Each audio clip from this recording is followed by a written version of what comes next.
Ken, thanks for joining us today. Just give me some insights from your perspective on what's actually happening in US retail, because we hear a lot about it in Europe here with negative sentiment, but what's the situation on the ground? It's fascinating, and it's nice to have the opportunity to come here to an ICSC in Europe, because in some ways it helps me understand what's working in the United States, where are things similar and where are they different. But what I'd say is the media has grossly oversimplified where we are in terms of retail real estate, in terms of retailing, both in the United States and probably throughout the globe. There's no doubt that we are going through a period of significant transition. There are some legacy retailers who lost their way over the last 10, 20, 30 years, and they need to go away or reinvent themselves. Some are successfully reinventing themselves, and some are going to go away. Same thing with real estate. And the amount of square footage or square meters per capita is different in the United States than here in Europe, but functional obsolescence exists everywhere. And what's exciting about our industry is how we reinvent some of that real estate that is becoming functionally obsolete. And we're in the process of doing that. We're in the early stages, but I'm seeing more and more clear signs that bricks and mortar retail real estate is an essential part of retailing and will continue to thrive whether you're in Spain or the United States. And do you think you're beginning to see a slight change in the views of the capital of the pension funds who are investing in your business? There it gets a little tricky.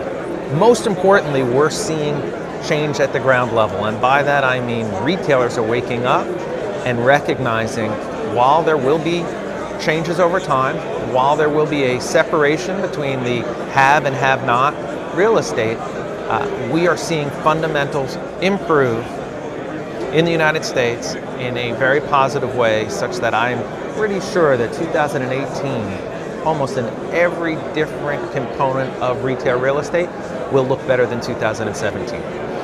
How fast the capital markets wakes up to these positive shifts, only time will tell. But what we know is if rents grow, if tenants do well, sooner or later the money will show up. Good.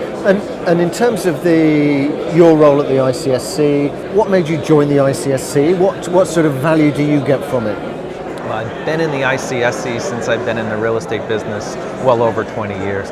It has been a unique organization because it pulls so many of us together: landlords, tenants, service providers, capital markets, and it is at a critical stage because retail real estate, once upon a time, no more, but once upon a time, retail real estate was a relatively passive industry.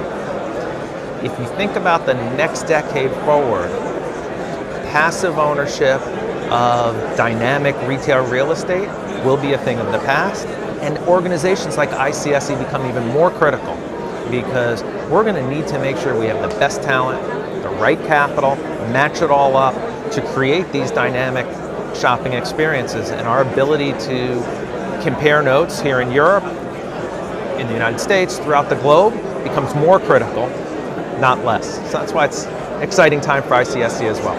Good. And in terms of your experience so far of the European conference, how useful have you found it? Are there different things here from the US conference? I am amazed how we think things are so different, and yet fundamentally they're not. And it is fascinating to compare notes with other CEOs here, to listen to new ideas, or frankly some old traditional ideas that continue to work well.